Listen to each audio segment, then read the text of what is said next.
Alright, picture this. You're walking through a city filled with glass skyscrapers and steel bridges. But you notice something different. There's a building covered in greenery, or maybe a wall made entirely of compressed earth. It feels fresh, right? Well, eco-friendly building materials might seem like a new thing, but trust me, they have a history that's way deeper than most people think. Let's rewind. Long before concrete jungles, humans built with what they had: mud, straw, stone, and wood. The ancient Egyptians used mud bricks, the Romans experimented with volcanic ash in their concrete, and indigenous communities worldwide mastered bamboo and rammed earth. These weren't just survival hacks, they were smart choices tailored for their environments. Fast forward to the Industrial Revolution. That's when things took a sharp turn. Steel and concrete took over because they were fast, strong, and easy to mass produce. But here's the catch. They also guzzled energy and generated tons of carbon emissions. Suddenly, centuries of clever, sustainable building got pushed aside for the sake of speed and profit. And for a while, that was the norm. But architecture, like everything else, goes in cycles. In the late 20th century, people started noticing the toll modern construction was taking on the planet.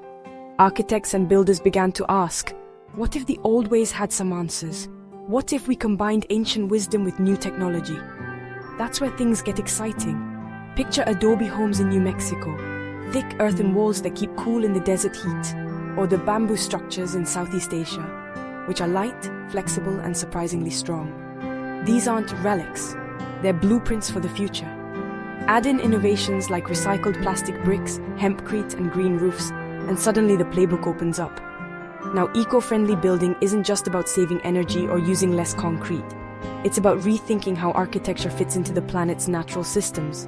When architects use local materials, they're not just cutting down on transportation costs, they're creating buildings that naturally blend into their environments. And when you add new tech into the mix, think solar panels, smart glass, or living walls, the possibilities get even wilder.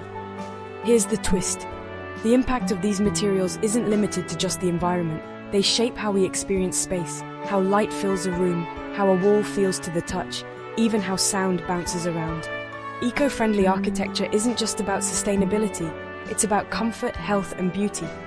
And for architecture students, this is where things get real. You're not just learning about beams and columns, you're inheriting a legacy. Every material choice is a statement. Are you building for the next few decades or the next few centuries?